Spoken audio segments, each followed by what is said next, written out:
Hello, welcome to the True Crime Lounge podcast.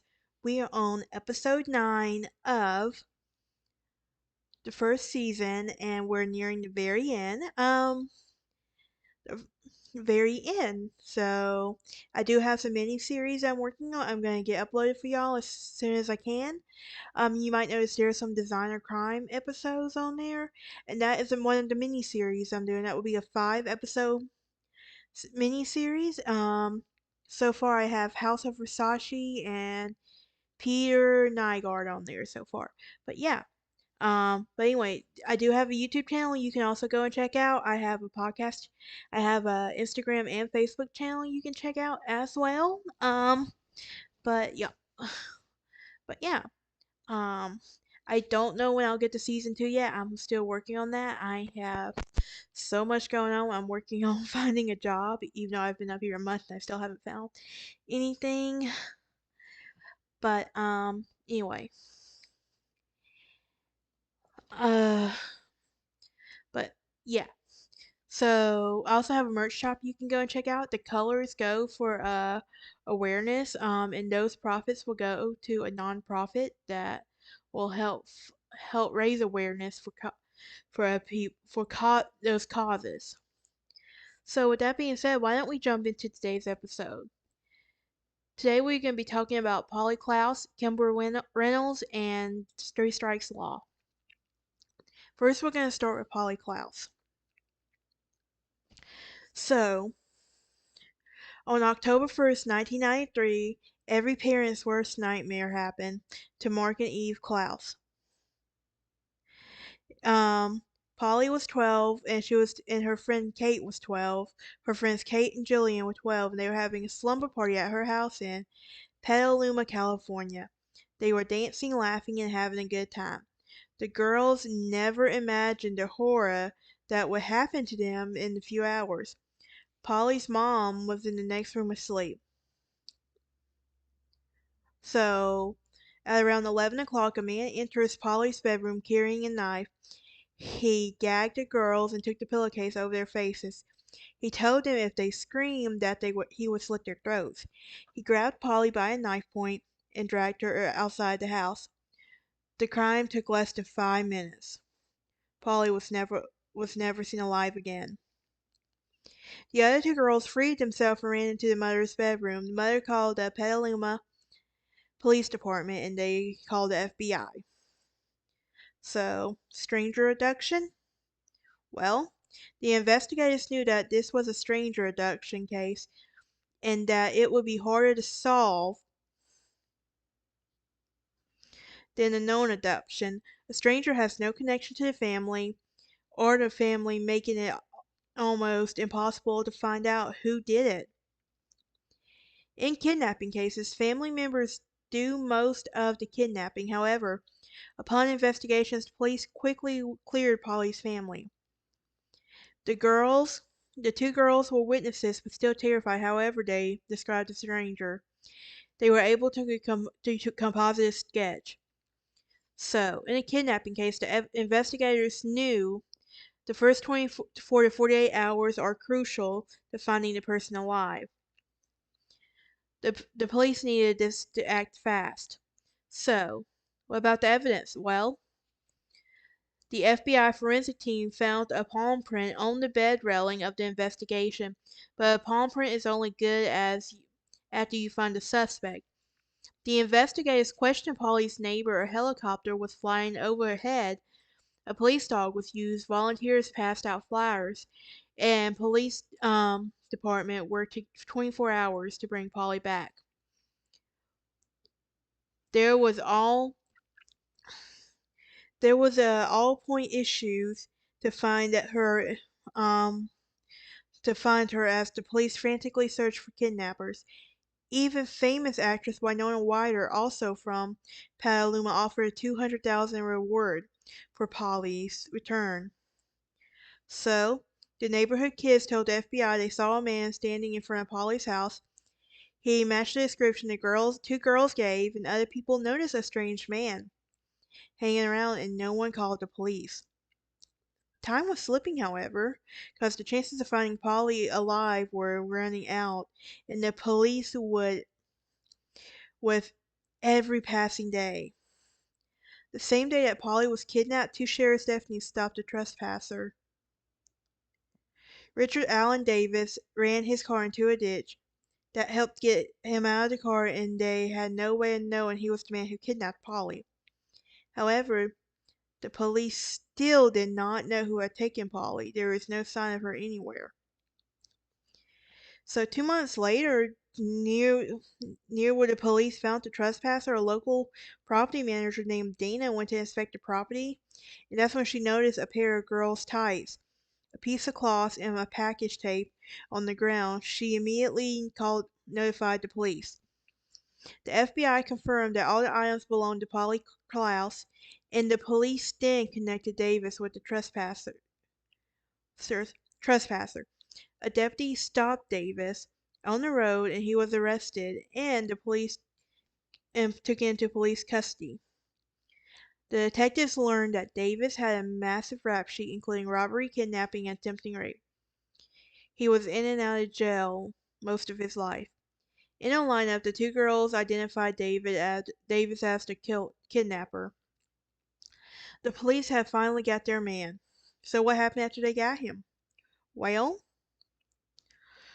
the palm print came back as a match. The police had him, and he knew it. He confessed to kidnapping and murder. He told the authorities where to find that girl's body. He buried Polly in a shallow grave 30 miles from Petaluma. He strangled her, and she was likely raped. A jury found Davis guilty of kidnapping, murder, and a lewd act on a child. He was sentenced to die from a lethal injection. He is currently on death row in San Quentin, California. He has not yet exhausted all his resources. He has not yet exhausted all his appeals. After his murder, Mark Klaus successfully lobbied for California's three strikes law, which states that after 3 violent or severe felonies, you will serve a mandatory life sentence in California. So, what about the other girl who helped get this three strikes law? Well, Kimber Reynolds was 18 years old, and she was murdered in Fresno in 1992. Her death accounted for less than 1% of all homicides committed annually in the county. Yet Kimber's killers did not reduce her to an insignificant stat. Instead, her father made her short life a catalyst for protection of individual freedoms. Immediately after his daughter's death, Reynolds went on the offensive, facing a wall of television cameras, speaking out on the radio. With every interview, mm, his message was the same: so long as Kimber's murderers remained free, the law-abiding would not be safe. Mercy to the guilty, he argued, was cruelty to the innocent. So when one of the two men was responsible for her murder and killed during the arrest, Mr. Reynolds looked toward just a punishment for the other. When the second man was sentenced, it only took to only 9 years and ultimately paroled in half the time. Mr. Reynolds took action. He helped draft the California now famous three strikes and you're out law, which was put in effect in March of 1994. Mr. Reynolds insisted that the three strikes law be simple enough to understand, certain and tough enough to discourage. The three strikes law states that a criminal's jail sentence must double the conviction of a second serious or violent offense, and the third such conviction would result in a minimum sentence of 25 years to life in prison. Like most uncompromising measures, three strikes and you're out initially came back under attack from some quarters. Critics predicted that it would have limited impact on crime, overcrowded prisons, and strangle California's budget.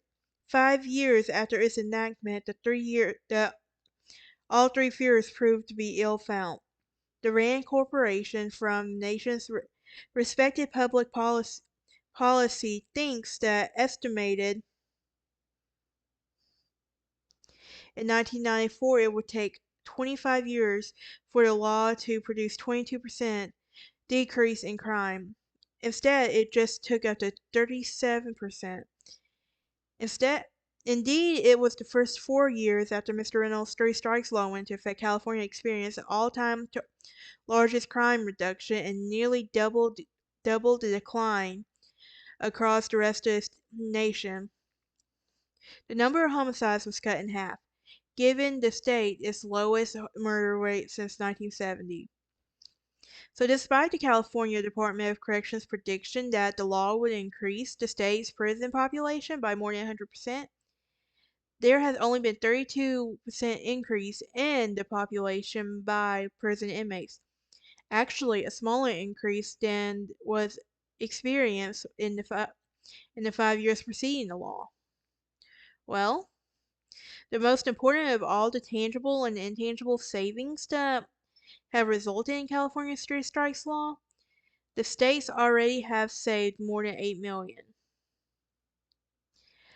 Money that has not been spent on law enforcement efforts to identify, apprehend, or try violent suspects. Services available to crime victims. What more, California Attorney General's office estimates that the law has saved 1 million people from becoming victims of violent crimes on those felons to be repeat offenders.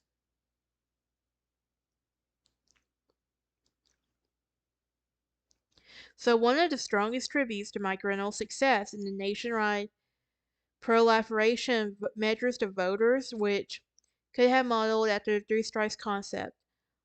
To date, 31 states have enacted this laws in which the purpose of the federal government has passed, which imposes the three strikes punishment standard on everyone committing violent federal offenses. Mike Reynolds initiated as a personal homage to his daughter and become a lightning rod for citizens action groups across the country.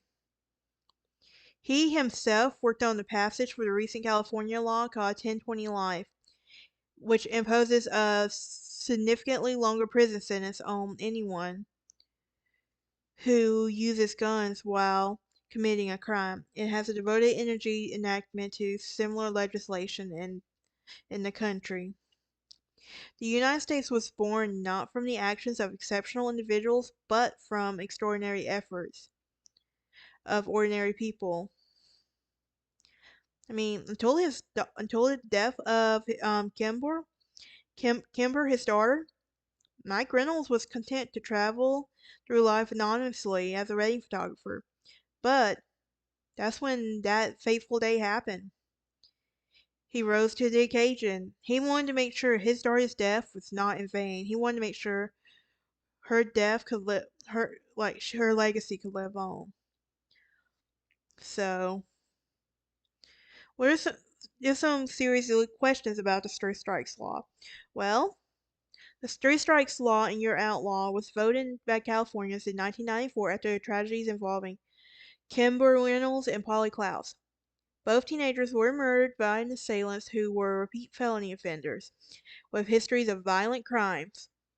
The three strikes law increased the prison sentences convicted felons who possessed prior convictions regarding seriousness, the serious or violent crimes.